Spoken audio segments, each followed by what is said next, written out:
So it took a village to solve it. But now John Keith Miller is finally behind bars. 50 years he was out for taking Yes. her life. Yep. And now he's behind bars. It's amazing how many of these stories I hear now.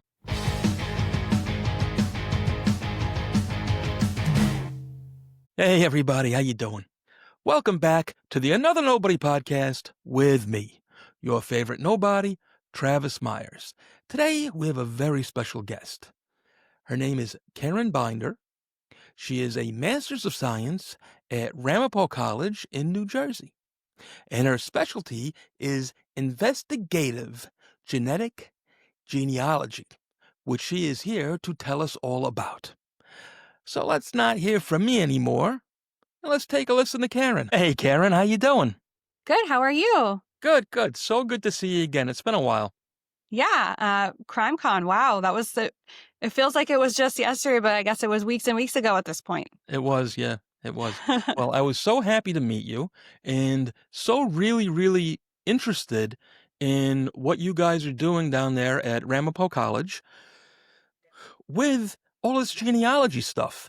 It's fascinating to me. And what I really loved about you guys, and why I wanted our listeners to hear, is the truly wonderful work you're doing pro bono for free for municipalities all over the country to help with, well, not only cold cases, but occasionally, cold cases, missing persons, even active cases, correct?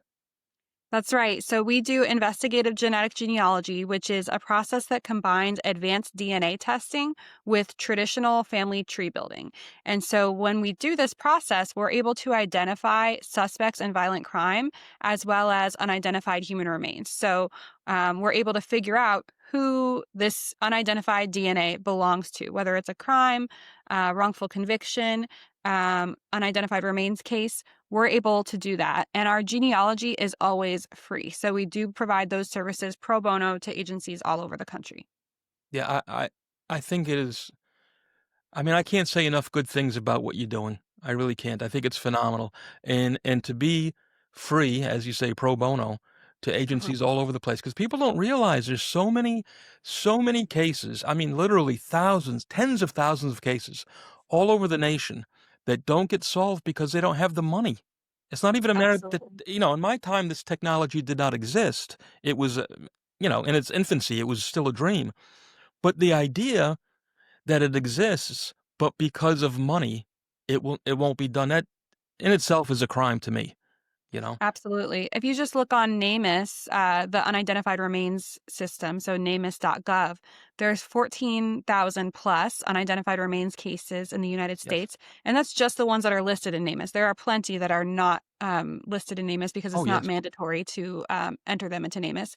And then when you're thinking of cold cases, violent crimes, homicides, there are, at least tens of thousands, more likely hundreds of thousands unsolved violent crimes in the United States alone. Oh, absolutely. I believe it without a doubt. Now, for our listeners, okay, and for me too, to help educate me a little bit more, all Sure. right, please tell us in detail exactly what genealogy is, okay? And go into detail. Give us some of the good scientific nitty-gritty, if you will. Absolutely.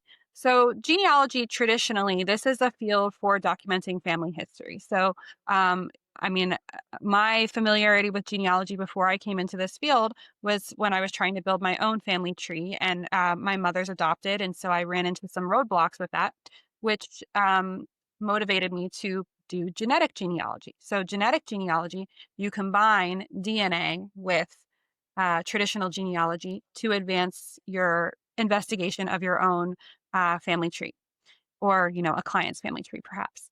And then investigative genetic genealogy, which is what we do here at Ramapo College Investigative Genetic Genealogy Center, it takes that to another level because we're now doing traditional genealogy. We've added in DNA, so genetic genealogy, and we've also we're doing this for an investigation.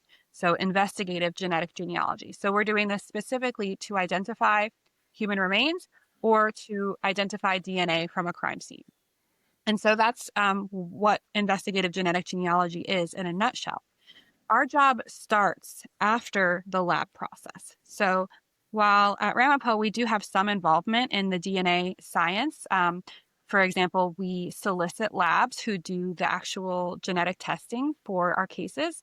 Our work begins once a genotype profile has been developed by a lab.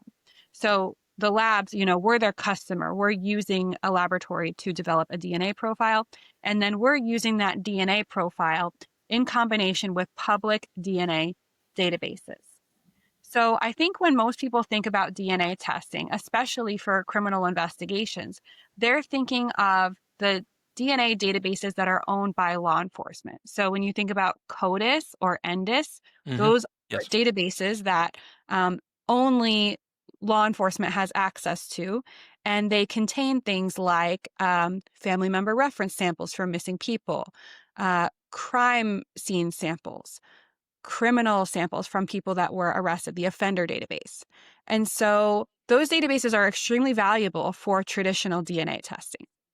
What we're doing is not traditional DNA testing. We're using a more advanced type of genotype profile.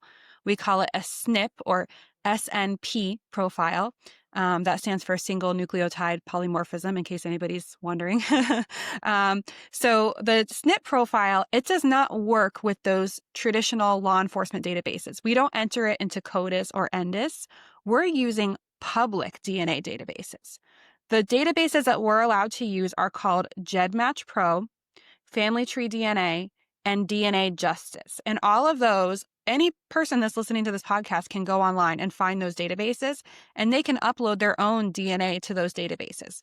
Because what we're using is a public DNA database to view people that have opted in for law enforcement searching and are genetic relatives of the cases that we're working on.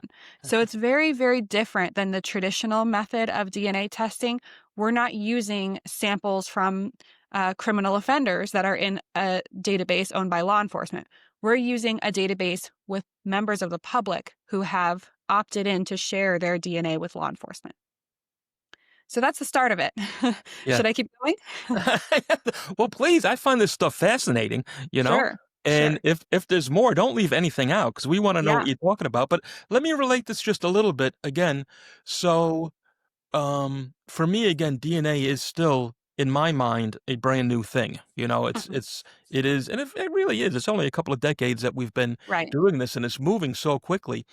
Now, a lot of this is, I don't know if it's been, if I want to say spawned or brought on by its popularity by things like 23andMe, where people, uh, individuals have a desire to know about their own genealogy, right? And then you guys have just, uh, I say this in the most positive terms, exploited this desire, all right? To work to help find missing people and or, victims of crime and also exonerate people from crimes that they have Yeah. committed. Correct?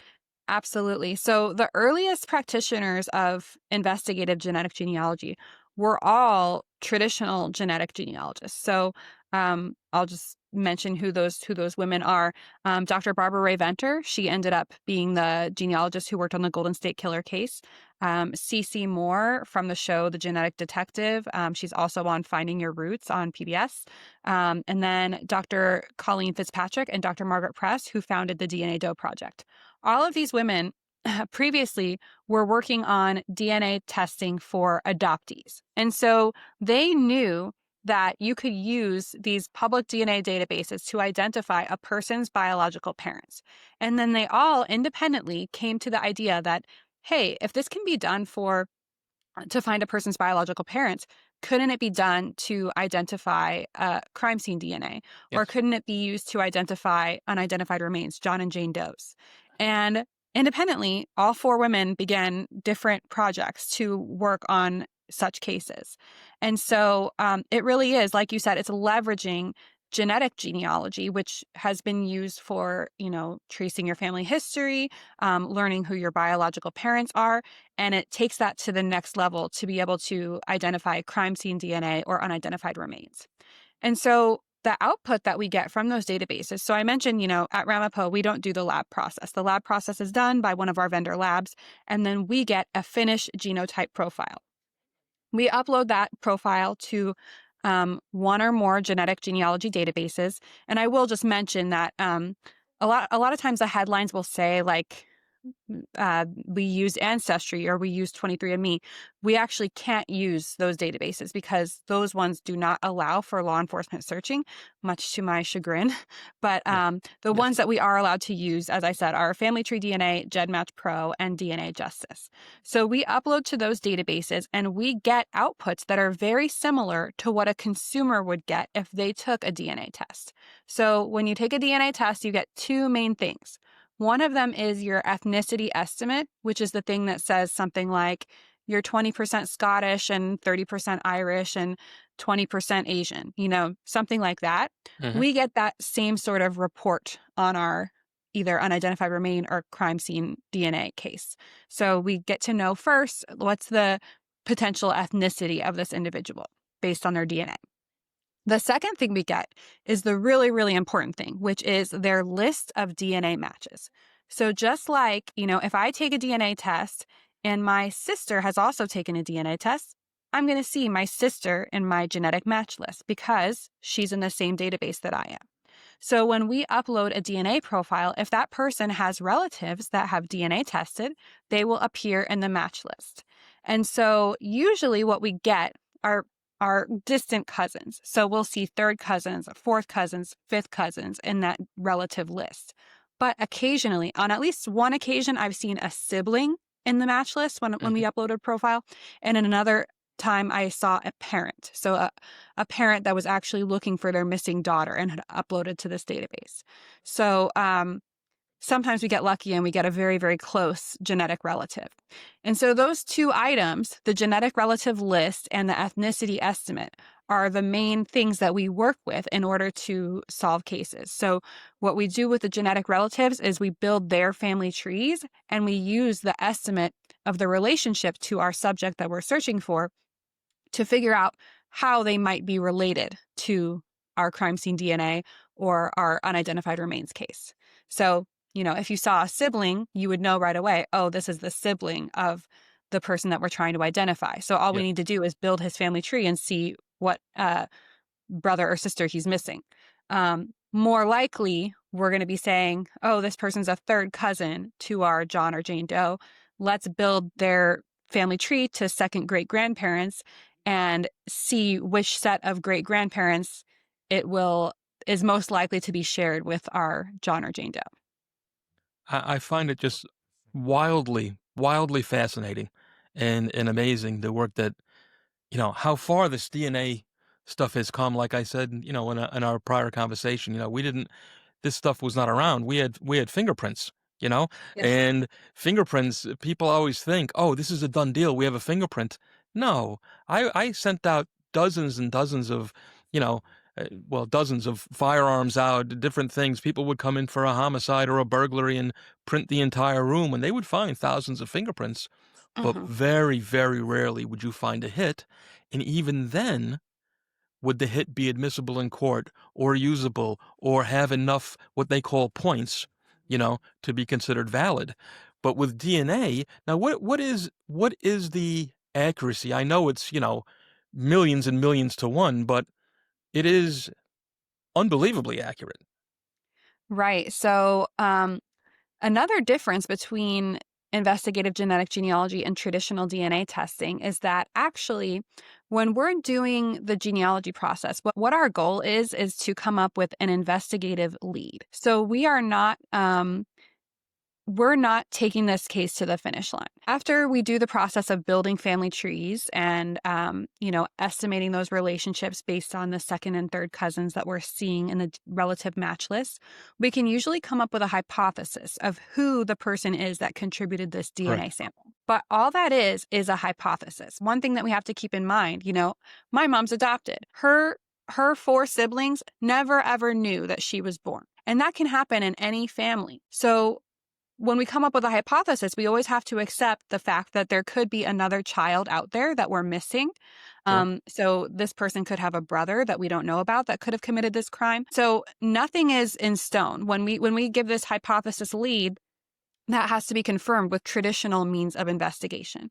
So in one of the cases that we're going to talk about later, we identified who we thought really committed this crime.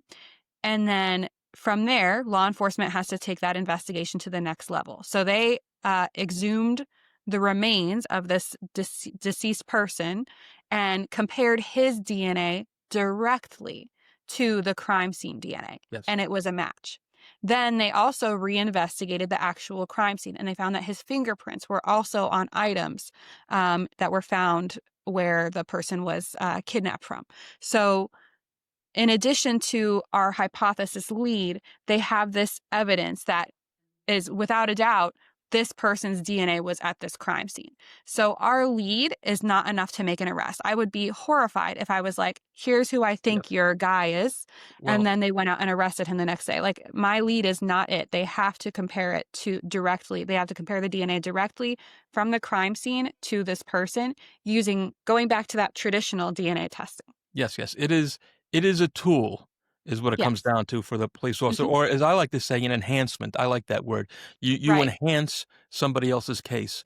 And you had just mentioned the, Golden State Killer case, and I'm sorry I can't remember the woman that you spoke of that worked on that one. Sure. But a dear friend of ours, Julia Cowley, was Mhm. the FBI profiler who worked on that particular case, among dozens of others. She's got a very good podcast herself, by the way, called the Consult Podcast. If anybody's interested in hearing some really cool FBI stuff from a for real and for true FBI profiler, the Consult is one to check out. Um, but in talking with her, profiling is very much the same thing, and you're doing a similar thing in that where she would build a psychological profile, you are actually building a a more physical profile Yeah. It's based on their family that can be tree. used. Go ahead, I'm sorry. Right, it's based on their family tree, and so it's gonna be pretty close to who the person is no matter Correct. what. But it's kind of like, I think of it like, if somebody were to call in a tip, if I were to, witness a crime and I call in a tip, they're not Yes, gonna go out and arrest that person. yes. They're gonna know that, like, probably, I know something about the crime, so maybe they should investigate those people further that I was talking about when I called in that tip. But they're not gonna go out and arrest the person. They have to have some other evidence that shows that. And then, Exactly. talking about the Golden State Killer case, so you mentioned your friend's podcast, and then I also recommend the Holy Trilogy of Golden State Killer books. So we just were talking about Michelle McNamara's book, I'll Be Gone in the Dark, and then Dr. Barbara Ray Venter, who was the genealogist on the case. She wrote a book called I Know Who You Are, and then I think that Paul Holes also wrote a book about it. So I think you have to read all three of them to get everybody's perspective on that case and the investigative genetic genealogy piece of it. So Yes, yes. But again, yeah, I say, well, I'll finish up with that just in this little segment here. sure. That yes, what you do is a tremendous tool, and again, an enhancement for a detective working a case. Just Mhm. like a profiler is, you certainly can't arrest somebody because a profiler says, "Well, I think it's A, B, and C." That Yeah, doesn't mean anything. There's no evidence there, but it does enhance our case and in our investigation greatly. It does. It right. enhances it greatly. I just want to back it up a little bit to what I think I either I asked you or started to ask you. How accurate though now is DNA testing? Like I remember when O.J. Simpson got locked up and they had his blood there, and they said that according to the DNA testing that was done, it was like I don't know 780 million to one that it wouldn't be O.J. Simpson, you know? Is there a number that you guys professionally use to say, "Yes, we are X number accurate in our DNA testing?" So in the And I phase won't hold you to it. no, it's I'm okay curious because for as a layman, as a regular guy, I'm curious, how strong is this DNA yeah. evidence when it comes back positive? So it depends. It depends entirely on the quality and quantity of the DNA Yes. and how many markers were tested when they compared the DNA profiles. So I'll just say that when I submit a report to law enforcement after our piece is done, we do not give any claim to the accuracy of it. We say we think this is a hypothesis, this is a candidate lead, and it has to be confirmed with some other means of investigation. Yes. Now, let's just say I say it's, you know, Johnny X who is a carpenter, and now you have to go and collect DNA from Johnny X to make sure that he's the guy that did this crime.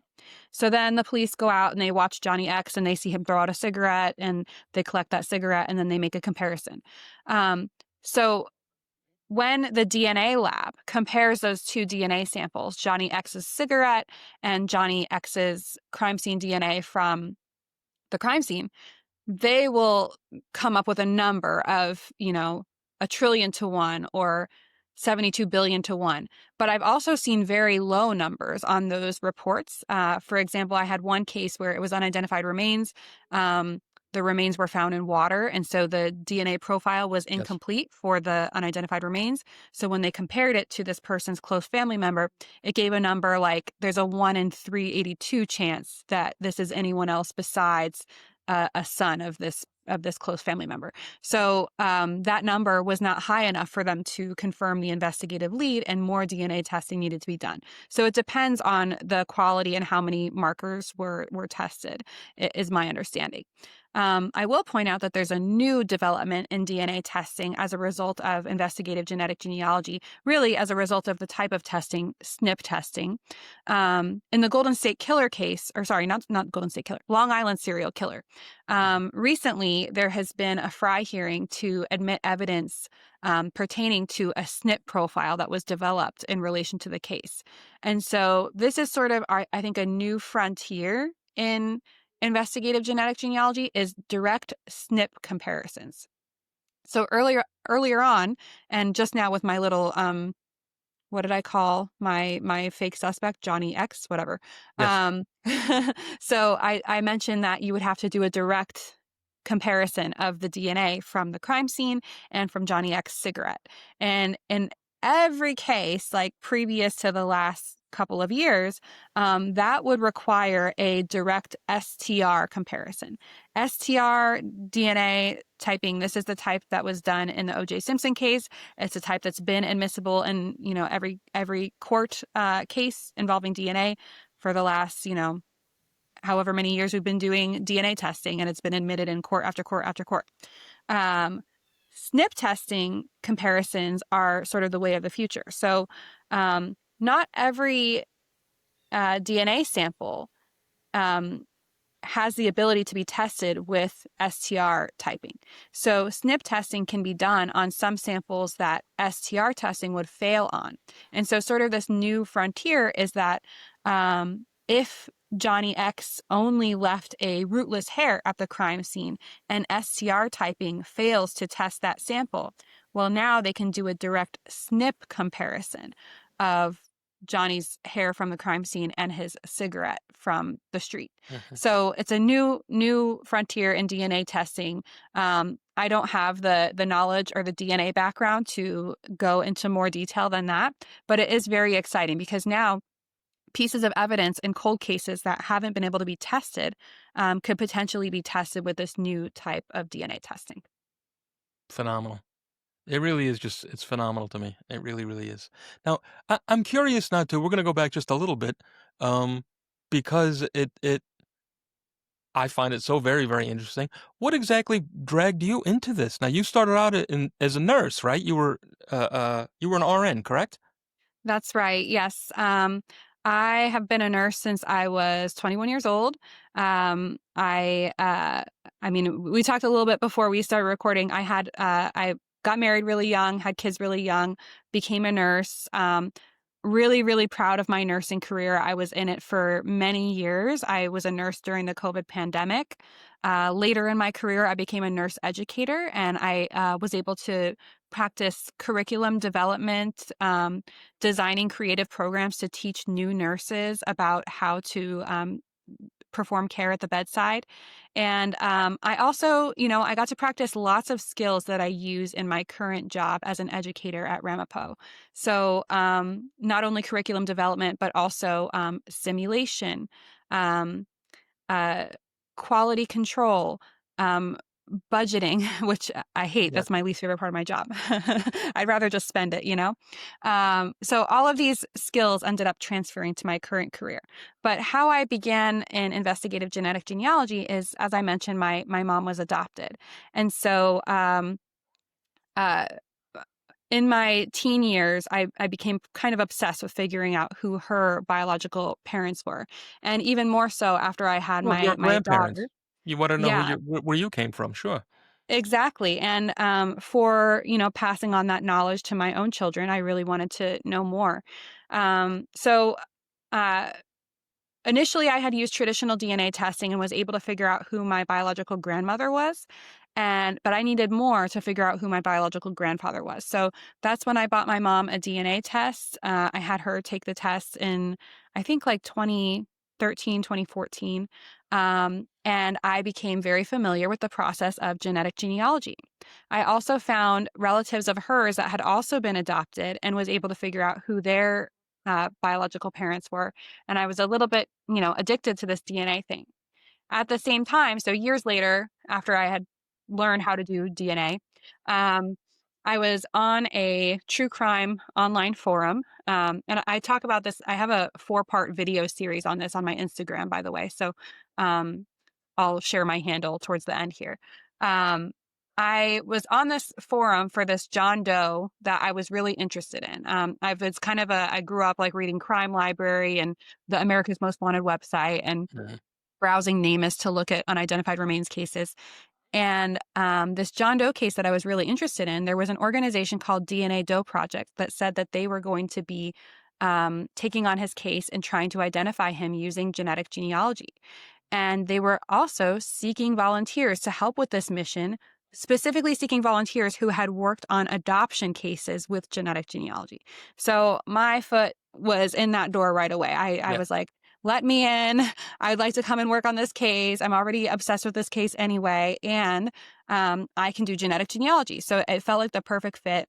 I grew my role really fast at that organization, and it was through that organization that I was introduced to my current boss, David Gurney, who brought me over to Ramapo to open the IGG Center.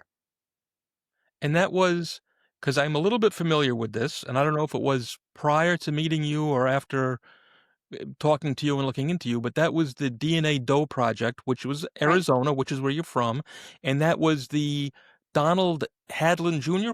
case? Is that what that was? So no, different case. So DNA Doe Okay, but Project that actually. came after you moved up here.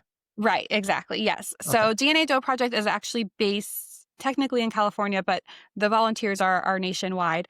I can't speak on them anymore since I'm not part of the organization anymore. But I worked on dozens of cases during my time as an investigative genetic genealogist there.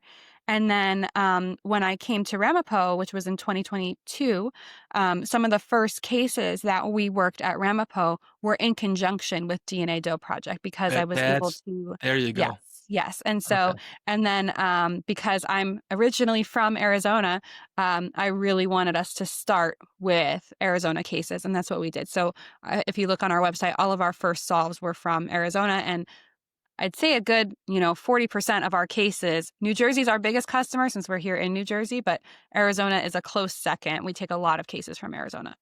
Interesting. Very, very good. You know what? We're gonna take a break real quick here, Karen, alright? And Okay. we're gonna come right back in just 2 minutes and hear so much more because you have so many interesting things to talk about.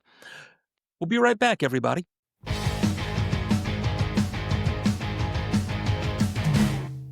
This is a 2024 American Eagle gold coin, which I bought along with several others last year. I'm very happy to report that its value has gone up over 40% in the first year. See, I was encouraged to buy some gold by a financial advisor friend who suggested I be more diversified with my investments. She said gold and silver was a very safe place to park some money, as well as a good hedge against inflation. So I took her advice, and all I can say is I wish I had bought more, as it's been so very, very good to us so far. Now, I purchased these gold coins from the good people over at stackingboise.com, who could not have been nicer, more knowledgeable, or more helpful. Now, I'm certainly no financial expert, but I will say from experience, if you're looking to make an investment, buy yourself some gold. And some real gold that you could hold in your hand just like this coin you see here. And if you do, then do like I did and get with the good folks over at stackingboise.com.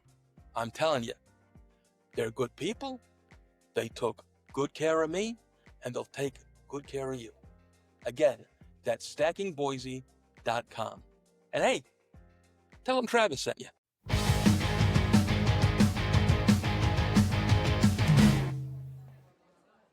Hey, how you doing? Another nobody here, Travis Myers. This one's going out in particular to all my drinking friends out there, because I got a new favorite thing, and it's called Shanky's Whip, and it is magical. It's Irish whiskey mixed with a little caramel, a little cream, a little vanilla, and it's heavenly. What more can I say? I suggest you pick up a bottle. You can have it as a shot with a cold beer, like I like.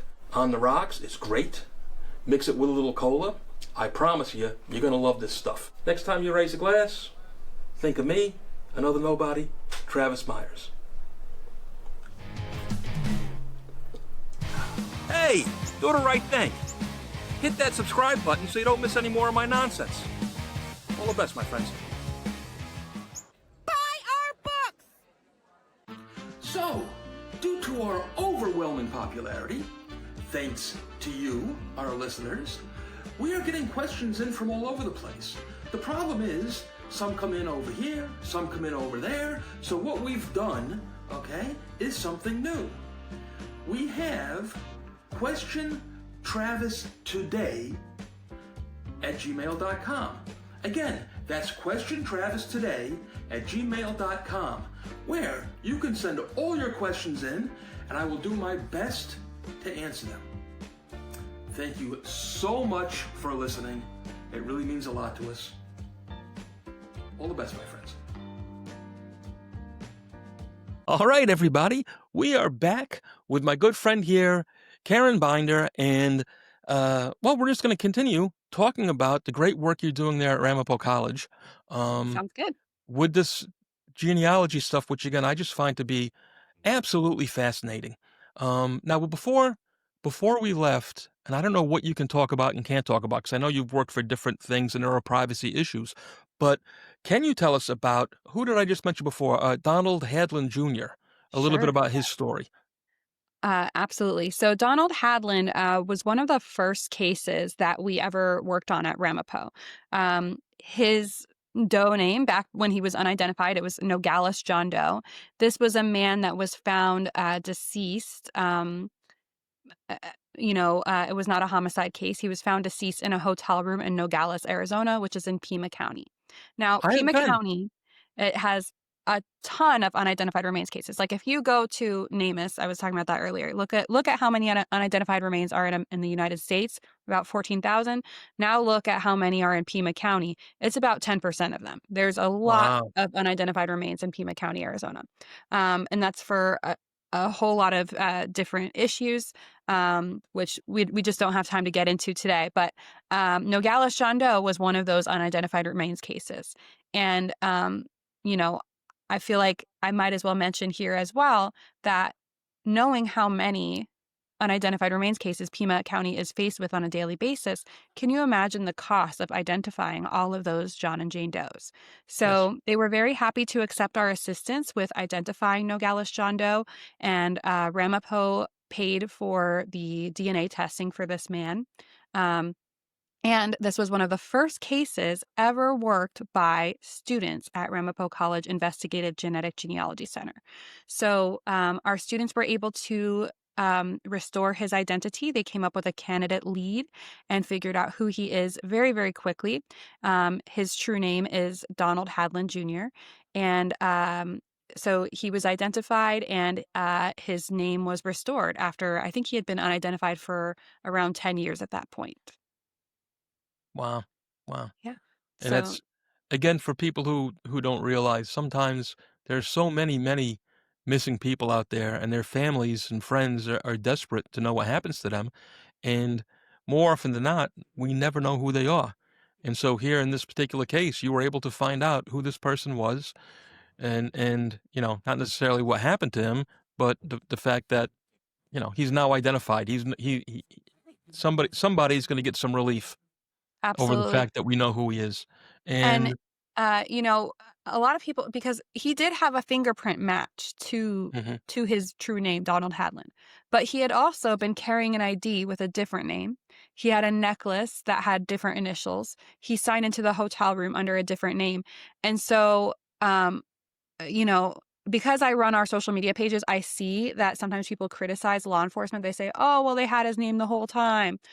How is law enforcement gonna know for sure? If there's no yes. next of kin to talk to, if there's no confirmation of which one is the true identity, because it could be either one, right? It could be the one he signed in the hotel room with, it could be the one that he has the ID for, it could be the one that he has a fingerprint match to.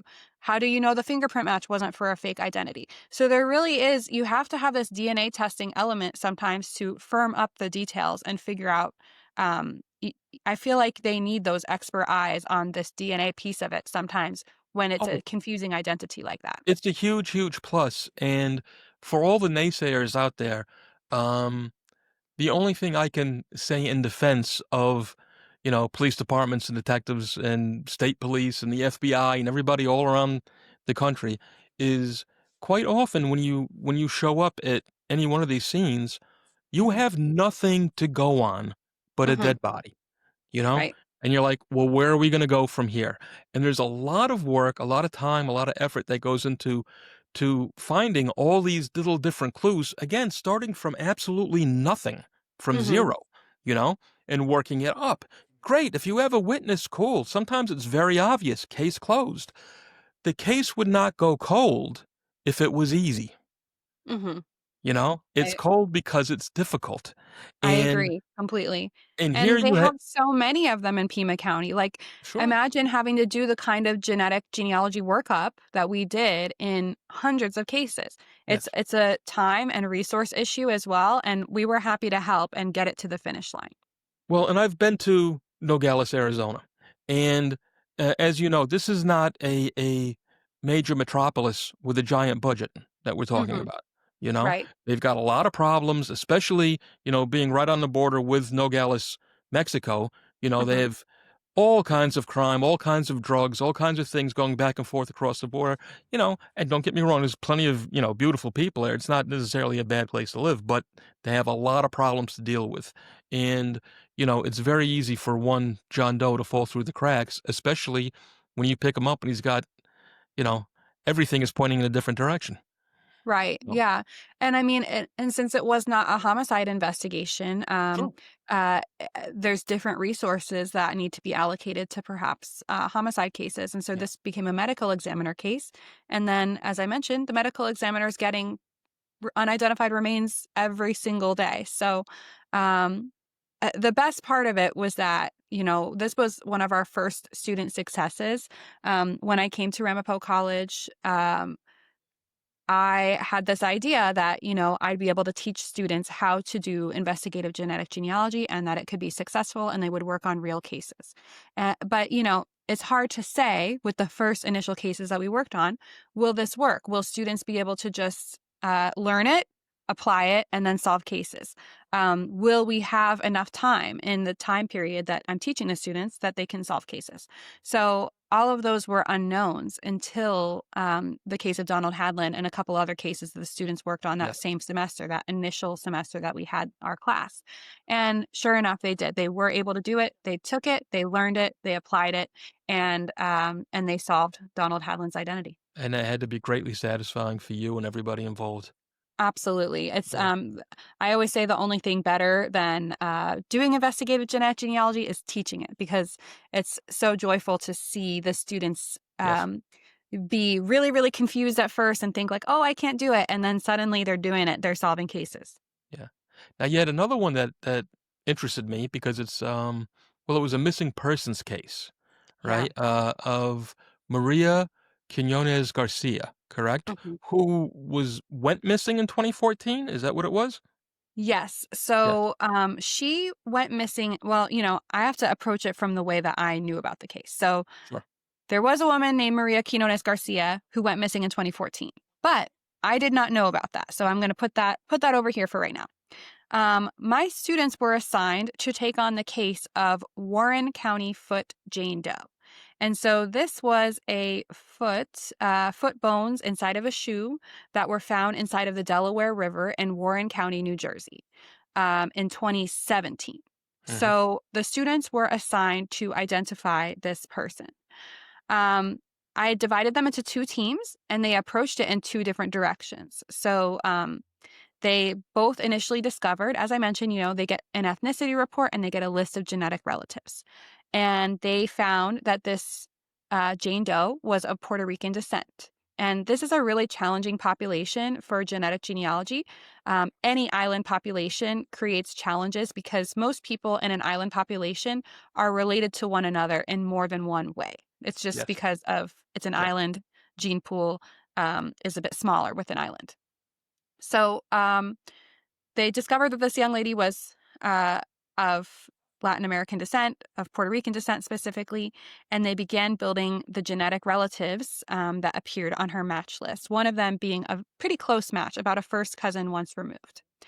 When they were doing this, the students approached the case in two different ways, like I said. One of them built out the family tree for this top match and started building out all of the cousins for this top match. The other team began looking at missing persons in the area who were of Puerto Rican descent. Both teams came to the exact same conclusion, which is that this Warren County foot Jane Doe is Maria Quinones Garcia, a woman that went missing from Allentown, Pennsylvania in 2014. And so I thought that was just fascinating because they both came to the exact same conclusion. They had not talked to one another, Right. these two teams. And sure enough, DNA testing from Maria's family confirmed that this foot belonged to Maria Quinones Garcia. And so after all these years, the family knew. I don't think that they have all of the answers, but they do know that somehow Maria went into the river, which was the Lehigh River in Pennsylvania along Hmm. her street in Allentown, which then feeds into the Delaware River in New Jersey. So it sort of solved that puzzle, and I hope gave some answers to the family, although probably not the answers that they wanted. But at least they know. It's Yeah. not a matter of her being, living a different life in California or something like that, Right. which of course would be a better answer, but at least they know, you know? Right, right. Oh, And I got in that case, I very rarely ever get a phone call from family members. In that case, I got multiple phone calls from her family members. She was so loved by her family. uh, And I think the students were tremendously satisfied to know that they had made a difference in that case. And then just fascinating again, like I said, the only thing better than doing it is teaching it, and they approached that case in such unique ways, and they came to the answer that was the correct answer. So I was very proud of them. well, it's great too, and it goes to show that your strategy or your lesson plan works in that two separate students came up with the same answer in the end, and that's impressive. That really is, you know? Absolutely. Oh, another piece of that case that this is the kind of students I have here. Okay. So, her shoe, I mean, you can look at pictures online, and I'll share our socials at the end, because I have this on our social media as well. Um, there was a picture of the shoe that was found with her foot bones inside in the river in New Jersey.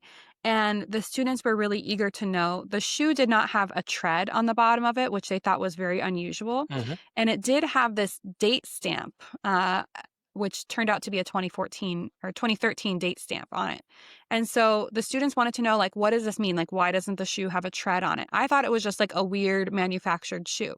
It turns out that one of the students, she bought a similar pair of Reeboks, um, applied a heat gun to it, pulled off the bottom of it, and found that the tread is actually a separate piece than like the sole of the shoe. Yes. And so underneath the tread of every Reebok shoe, there is a date stamp, and that is the Interesting. manufacture date. And so with this evidence, we were able to find out that Maria Quinones' shoe this could be Maria Quinones because the shoe was from 2013. She went missing in 2014. So whereas if it would have been, since her foot was found in 2017. If the date stamp would have said 2016, we would know that can't be Maria Correct. because it's after the time she went missing. So just another piece. Our students are literally willing to pull apart their footwear for Yeah. solving a case. So they're just amazing individuals. Yeah. Well, people that get into this tend to be, they have that drive, like much Yes. like yourself. Look Yeah. at Yeah. yourself. We're Alice in that rabbit You hole moved for all the way to sure. the other side of the country for this job, so you could do it, Yeah. you know? Yeah. I've been, yeah. Um, uh, it's been a journey, but Yeah. yeah. Mhm. There was another one that interested me too. There was an old one, an old cold case, the murder of Mary Schlaese, right? That Mhm. was all the way back in 1974 that you guys were That's able to figure out. correct. Yes. So Mary Schlaese was an amazing young girl, an artist, a talented artist, a scholar. She was in the honors college at the University of Minnesota. And she went missing from her home in Minnesota after hitchhiking to an art show. So her roommate had last seen her carrying a sign that said, I think, not Wisconsin. Where did she want to go? Michigan. Anyway, she was traveling east to go to an art show. Yes. And so she had been holding a sign indicating that she was going to travel to Chicago and she was looking for a ride there. So she left her home 2 hours after the last time her roommate saw her. Her remains were recovered by the side of the road in Dunn County, Wisconsin, which is about an hour and a half drive Yeah. east. And so and she had just been murdered, stabbed to death, in fact, and her body was dumped into a snowbank on the side of the road. Um, Fortunately, the man who killed her had dropped an item of clothing while he was disposing of her body on the side of the road. His hat fell off, and so he had like a snow hat that Mhm. was sitting there on the side of the road near her remains. And also, a person had witnessed him on the side of the road and was able to provide a description of the suspect and his vehicle at the time. So, fast forward 50 years. I mean, sure, plenty happened in that 50 years. Dozens and dozens of witnesses were run down and talked to. Her family members were spoken to. Her apartment was searched. Everybody that knew her was talked to find out if somebody that knew her did this. Other serial killers were looked into. Other non-serial killers in the area, sex offenders, were looked into. Nobody was able to identify her killer. Traditional DNA testing was done, and the suspect sample was entered into CODIS, which resulted in no hit. There was no criminal offender that matched her killer's DNA.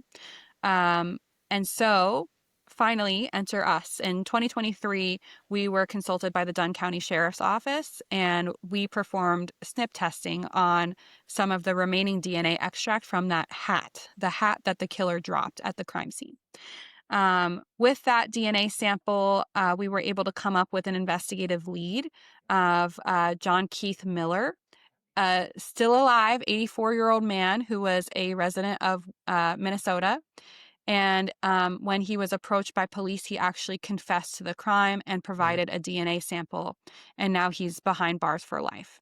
Yes. That doesn't even begin to get into the story because John Keith Miller is adopted. And so this was almost like combining my, story of solving adoptions with investigative genetic genealogy. My coworker, Tracy, and I, we worked our butts off to try to figure out who it was and finally came up with John Keith Miller. Thanks in large part to the cooperation of his biological family members and the investigators themselves making contact with lots of individuals to pursue justice in this case. So it took a village to solve it, but now John Keith Miller is finally behind bars. 50 years he was out for taking Yes. her life, Yep. and now he's behind bars. It's amazing how many of these stories I hear now. Especially, you and I both doing this like crime con kind of thing now, and you build kind of a larger circle of people who are doing so many. I mean, shall I say from me, as a an old time police officer, detective, from the Bronx when things were very much much more insular within the police department, but Mhm. there are just so many different avenues that you can search now, and again, this DNA stuff is beyond. This is the greatest thing ever to happen as far as trying to catch bad guys, because again, you guys can point us in the right direction. All right.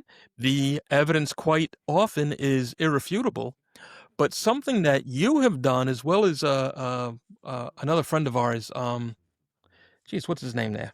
Jared Bradley. I don't know if you're familiar with him. He's the CEO for the MVAC Systems, who is the machine that actually picks up DNA. It's one of the ways that they use rather than swabs. It's like a little vacuum that they use.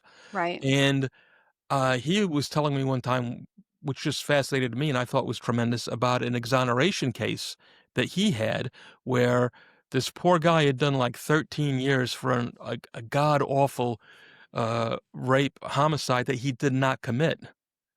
And you guys are also responsible for exonerating a pair of brothers. I have their name written down here, the Bintz brothers, That's right. who you exonerated for a homicide, correct?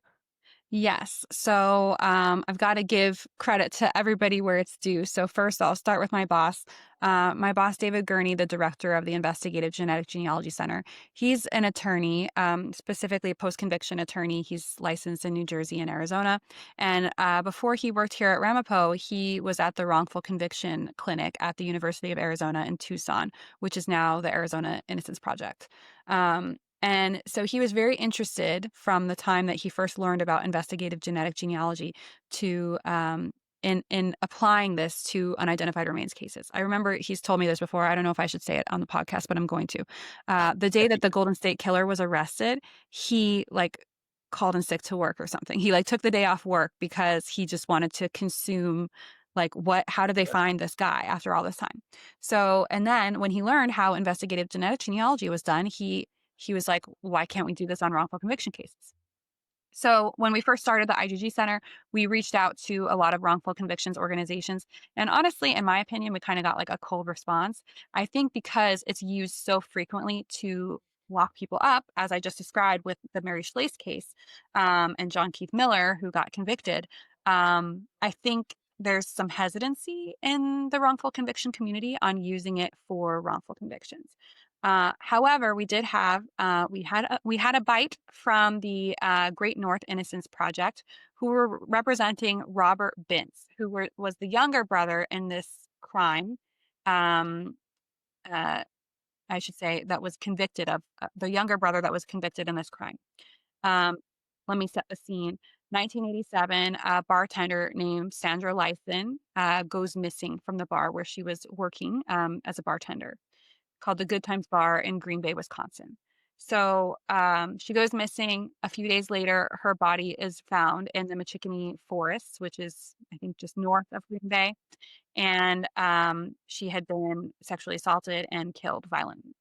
So at the time, this investigation, they found blood on her dress. They found semen. Both of those belonged to the same person, and no one was found who matched those samples. 13 years later, in the year 2000, um, an investigation resulted in the accusation and conviction of two brothers. Robert and David Bintz. And so I think it would be a whole separate podcast episode to talk about all the reasons that led up to this. But I really think it was a situation where um, perhaps they just needed to convict somebody for this cold case crime, and that's who it fell upon. Now, at the time of that conviction, they knew that there was DNA on Sandra Lyson's body, both blood and semen, that did not match the Bintz brothers. And they were Mhm. still convicted. They were still convicted of the crime. They explained that away in the trial that, she must have had a violent sexual encounter with somebody earlier that day. And that's why it's not their blood and semen. So these two brothers were convicted of the crime. Um, and later on, so then we come into the picture in 2023. Another IgG organization had been working on the case and doing genealogy.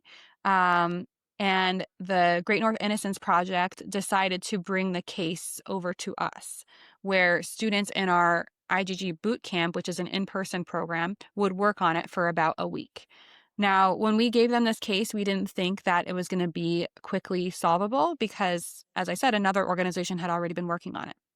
But they came to a conclusion very, very quickly, and they found that a known violent rapist was the most likely person who had committed this crime as well. Unfortunately, that person was deceased. And so from there, the Great North Innocence Project had to convince investigators in Green Bay that this was worth pursuing. His remains had to be exhumed, which thankfully a donor of Ramapo was able to cover some of the funds for the exhumation and DNA testing of that deceased individual. And the remains were directly compared to that blood and semen that was found on Sandra's body, and it was a positive match. Very good. So, and then also, I will say, like, shout out to Green Bay because their investigators actually went back and examined the original crime scene evidence as well, and they found this man's fingerprints also on items that were in the Yep. bar where Sandra was kidnapped from. So I really think that, you know, I never want to, like, I don't think it does us any good. I mean, I'm sure there are people that are going to disagree with me on this, so, but I'm going to say it anyway. I don't think it does us any good. Like, if I were to sit here and say bad stuff about the investigation that convicted the Bintz brothers back then, I don't think that that helps anybody feel encouraged to shine light on it now. Because now, the people that work at Green Bay now, they went back and they investigated this, and now that they admitted that the Bintz brothers were wrongfully convicted, and the Bintz brothers have now been exonerated, and they are free from prison. So I think we have to approach this, I don't know, catch more flies with honey, I guess you could say.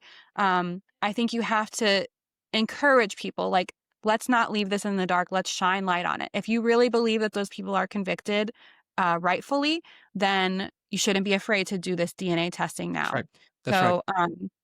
So let's shine light on it, make sure that our hypotheses are correct, and don't be afraid to shine light on it and potentially admit that a wrongful conviction has happened, because the only way to set it right is to actually, like, re-examine it and look at it.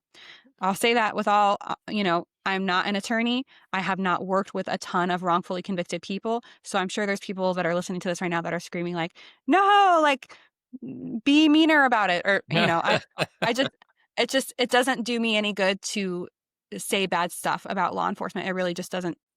It often becomes a competition, in which case, Mhm. again, the truth is not discovered. If Right. you're thinking, right, wrong, we have to get somebody, we got somebody, it should always be about the truth. And quite often, okay, people who are wrongfully convicted, which happens very rarely, to be honest, the statistics are in, it's less than 1% of the time that innocent people are truly, go to prison. But we have a system as such where quite often, um, people will cop a plea. Innocent people will cop a plea to avoid going to trial. You see, and not in this a case this big, but it does happen quite often. So people again are jaded, and or the district attorney's office. And it's quite often not even a police issue, but the district attorney's office wants to go for a win. Okay, and they'll take the easiest win possible, and or not go after a case where they truly believe somebody is guilty, because we're just not going to win this one, Cairenn. You know what Yeah. I'm saying? Yeah. This is too tough. We're not going to win it, so we're not even going to try it, which to me is absolutely criminal, because if you believe the person is guilty, you should take it to the end no matter what, you know? So Right. I there's guess the so hard many part is, problems with our though, system. I'm sorry, go ahead. I was going to say the hard part of that is that if you don't secure the conviction, and then it's, with prejudice, or, if you're unable to try it again, I can understand. I can see, I guess I'm a both sideser right now, because I'm like, I can see. And I also think, like, 1% is too much. Like, Oh, that's so absolutely. much. Absolutely. Um, No, uh, I'm not saying it's okay. Don't misunderstand me. It's never okay to put, right. put an innocent person in prison. But the idea of it is,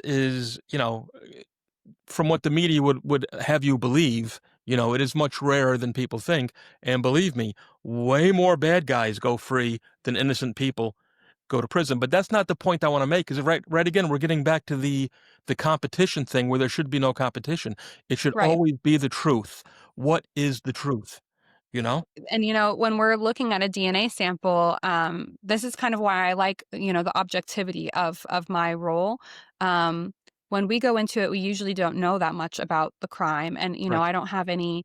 I didn't look at any of the suspects that they looked at before, so I don't have any like blinders on. Like, oh, I want it to be this guy. Let me see if I can get the family tree to fit this guy.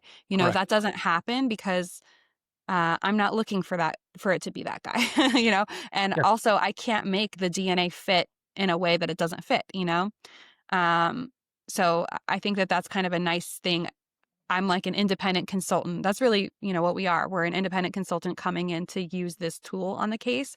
And we just want to figure out whose DNA is this. It's not our job to prove this person's DNA. Like, just because this person's DNA was there doesn't mean that they did the crime. It could be some other reason why their DNA was there. So the investigation happens separately.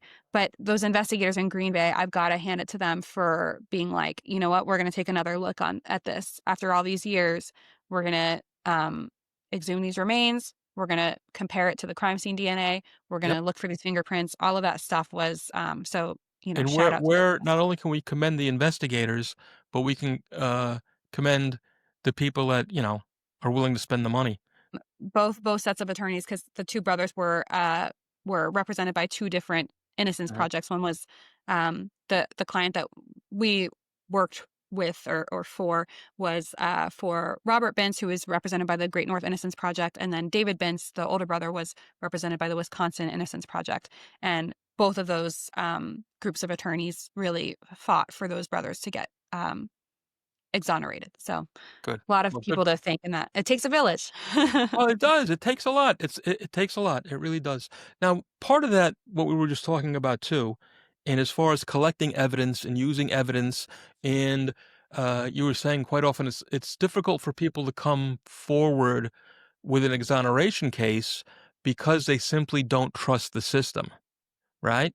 And the system as a whole. And so I'm going to say, probably for you guys, one of the things you have is people don't want to put their DNA into the system. Sure. Yeah. Uh, all the time. Like I said, I run our social media, and sometimes, when we're asking people to upload to the databases, let's say that we have a person from a specific population. We have a John Doe that's Caribbean. And so I will make a post and I'll say, like, we're appealing for Caribbean people to upload to the GEDmatch database to help progress this case. Now, in this case, it might not even be a criminal case. It's a John or Jane Doe case. Like, we're looking Mhm. at unidentified remains. And people will say, understandably, like, I don't trust you. I'm not giving my DNA to the police. And I think that is absolutely their choice. I'm happy for them to decide that. Um, it's just that without a critical mass of people in the genetic genealogy databases, we do not solve cases. So right now, those databases are primarily made up of Western Europeans. So GEDmatch, Family Tree DNA, and DNA Justice.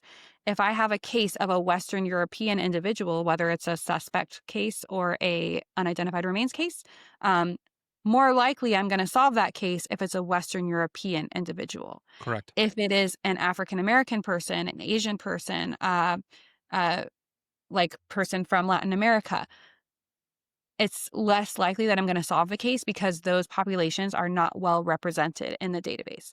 But Mhm.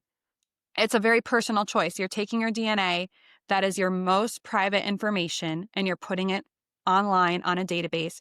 I can totally understand why people don't want to do it. But I do ask that people that are interested in helping us solve crimes and solve unidentified remains cases, please do consider, if you've done a DNA test, consider downloading your DNA from Ancestry and 23andMe and uploading it to GEDmatch, Family Tree DNA, or DNA Justice. It's free to do. It can help us solve cold cases, but it is a personal choice. So I would never rag on anybody that chooses not to do that. Yeah. I mean, that's whenever I do see any sort of detractors of the work you're doing or any of this sort of work at all, it always is like, there's an ethical question about privacy, consent. Once I'm in the system, how is somebody not going to use it against me? Of course, my Mhm. answer always is if you're not doing anything wrong, you don't have anything to worry about, you know? Um, Now, do you have any arguments for or against that in any direction? I can only imagine it. Obviously, you want as much DNA as possible, but Yeah. Well, so I mean, I'll tell you what my mom says. So she always says to me like, she's adopted anyway, so I don't think that she has that much commitment to her biological family, so she doesn't know them. But she'll always say, if somebody in my family did a crime, I want them to get caught anyway. But I think one thing that we have to be careful of is what is considered a crime. Right now, in the United States, we can use investigative genetic genealogy. This is per the Department of Justice guidelines Mhm, for violent crimes. That includes aggravated assault, homicide, rape. We can also use it on unidentified remains. So, John and Jane Doe cases. But let's say tomorrow they decide that shoplifting is going to be a crime that we use investigative genetic genealogy for. right. For me personally, that would make me quit this job. That would be a bridge too far. I don't think that we need to be using this advanced DNA testing to identify shoplifters. Yes. Um, if they criminalized abortion, this is a very hot button issue. If they decide to criminalize abortion tomorrow and my job becomes identifying like remains from abortions, I quit my job. I'm not Yes. I'm not going to participate in that. So I think we have to think about what crimes is this being used for when you're thinking about whether or not to put your DNA in a database that's going to be used to solve crimes. Many people in Europe refuse to put their DNA in these databases because we use the death penalty in the United States of America. And so they don't want to be party to Mhm. participating in convicting people when it might result in the death penalty. And then I guess I'll drop another book recommendation here. Uh, it's called You Might Go to Prison Even Though You're Innocent by Justin Brooks. He's a famous, he was for the California Innocence Project attorney for a really long time, and now he works in Latin America. And so I think that this book speaks to one of the things that can result in wrongful convictions, which would be like, if my DNA is found at a crime scene, that does not mean necessarily that I committed the crime. Uh, I use my hair as an example all the time because I know when I hug my husband in the morning, 100 of my hairs fall off and Yes. end up on his jacket, and then those hairs are traveling with him to his office in the morning. And so my hair could be found, let's say a crime occurs at his school, my hairs could be there. That doesn't mean that I was ever even there.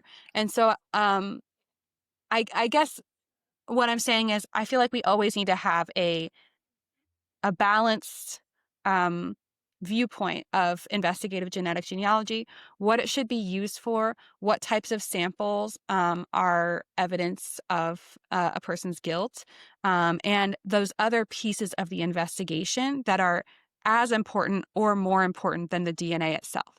Because, like I said, just because my hair is somewhere, that doesn't mean that I was ever in that location. Correct. So I think I don't know. I think that's a long non-answer answer, but um, I think that speaks to why some people might be fearful of participating. Well, My I can appeal to understand it. them though is we really can't solve cases without you. So if you don't have qualms about the use of investigative genetic genealogy at this point in time, please do put your DNA in these databases and help us out. Yes. Well, and I agree with all of that. All right. Thanks. Because, it's just like, the things we see going on, maybe in China, a very different culture than ours, with their Uh-huh. facial recognition, you know, Right. and their Right. social credit scores and Yeah. all these things that are taken to extreme degrees, you know? Mhm. Mhm. And like you say, DNA, I mean, I don't know what it is. We lose something like 600,000 cells a day, Mhm. our body loses, each and every one of us, you know? And already today, I've been to the gym, I've been to the delicatessen, I've been, Yeah. and who knows where my DNA is? It's everywhere. Yep. Not to mention that someone else may pick up my DNA, just like you mentioned with your husband, and bring my Mhm. DNA somewhere else. Yep. Those I mean, little traces of DNA, are I everywhere. there's one case that my boss talks about a lot, and I really can't remember the details, but it was the murder of a girl, I think at a college or something like that, and they picked up touch DNA from all over the room, and they found this like touch DNA that was the only male profile they were able to identify from the crime scene, and it turned out to be like a cleaning staff member that worked at the college, and so they were Mhm. like, this cleaning person must have killed this girl, only to find out that that person had actually died 2 years before the girl was ever killed. And Yes. so just because his DNA was there doesn't mean that he's the person that committed the crime. Again, I know I said it a couple times already, but those other pieces of the investigation are so, so important. Absolutely. And that's why this is a tool, or like A I like to tool. That's say, right. an enhancement. You know, That's you right. enhance our investigations and the I work you're like it. We, doing. we came all the way back around Exactly. to we circled back. Love it. Exactly. And the work you're doing is phenomenal, and I can't wait to see where this goes because I can only imagine that this is definitely a growing field. Um, Yeah, you know, absolutely. Our cases, I mean, the first year that I remember when we started, we were like, okay, we'll aim to take 5 cases a year. And now we're sitting in year 3, we've got 100 plus cases. So we yep. exceeded the goal. Now with this, where can, well, not just young people, anybody that wants to learn about this and learn about you, where can they go to find out everything about Ramapo College and, you know, Cairenn Binder and all the great work that you're doing? Sure, thank you. So my number one would be to go to the Ramapo IGG website. So if you go to Ramapo, that's ramapo.edu/IGG, that will take you to our Investigative Genetic Genealogy Center website. You can look at what cases we're working on, what cases we've already solved, check out our different education programs, our in-person conference, our in-person boot camp, and our online education programs where students get to work on real cases. If you're interested in uploading your DNA profile, you can click on the How You Can Help page, and that will teach you not only how to get your DNA profile into these critical DNA databases that we use to solve crimes, but also we have some education materials on there that can be used to educate law enforcement in your area about investigative genetic genealogy. So even, if you don't want to help with your DNA, there's other ways that you can help as well. And then also on our website, we have just general information about investigative genetic genealogy. So that would be my first place to check out. We're also on TikTok and Instagram. So if you type in RCNJ_IGG, that's our handle on Instagram and TikTok. On Facebook, we are Ramapo College Investigative Genetic Genealogy Center. And then my personal handle on Instagram. Now, keep in mind, I don't just post about IGG. I also have travel and my cats and trying to learn how to golf, all kinds of content. So, but my handle is Cairennoid, CAIRENNOID. And that's my handle on Instagram and also Blue Sky. Outstanding. Well, Cairenn, keep doing what you're doing, kid. I think it's phenomenal. I really, really do. Uh, and thank you so much for joining us today. Thank you so much. I'm happy to come back anytime, and hopefully we'll have you on campus next time. Yes, that would be great because I would love, absolutely love to physically see what you guys are doing. Yeah. I think you need to come to our conference, June 26th to 28th next year. I think that would be perfect. Please send me a reminder. If I'm available, I'm there. Sounds good. Awesome. Thank you Thank you so so much. much, Cairenn. All the best there. Bye-bye. Thank you. Bye. All right, there you have it. Cairenn Binder, everybody. Uh, I hope you enjoyed that conversation because I really did. I think the work that they're doing down there at Ramapo College is amazing. Now, as always, please do the right thing. Hit that like button. Hit that subscribe button. And remember, we have a brand new Another Nobody podcast channel on YouTube. All right? You can check us out there just as you always have before, but it's cleaner, it's sleeker, it's sexier, it's much nicer than the old channel. So check it out. Again, Another Nobody podcast channel on YouTube. Until next time, my friends, all the best. Hey there, true crime fans. Let me introduce you today to the Cold Case Initiative. The Cold Case Initiative is a foundation that donates money to smaller police agencies all over the country. It does this in order to offset the costs of scientific, forensic, and DNA testing, with the hope of solving cold case homicides and other horrific violent crimes that otherwise would remain unsolved. Please, if you have it in your heart and a little money to spare, go to www.coldcaseinitiative.org. Again, that's www.coldcaseinitiative.org, and lend a hand where it truly is needed. Be a part of solving a cold case. Every little bit helps. Know that 100% of the donations that go to the Cold Case Initiative go to agencies that are desperately in need of the help. So please, if you can, do the right thing and make a donation. Thanks, and all the best, my friends.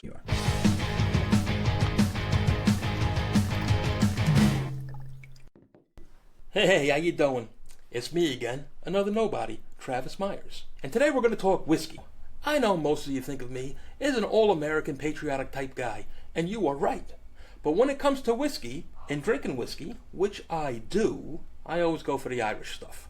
And my choice when it comes to the Irish stuff is Powers Irish Whiskey. Established back in 1791. It's a triple distilled, oak-aged whiskey. Powers is simply magic. It also happens to be the #1 selling whiskey in Ireland, which has got to say something, because if it's good enough for the Irish, it's good enough for you. So the next time you raise a glass, fill it with Powers, and think of me, another nobody, Travis Myers.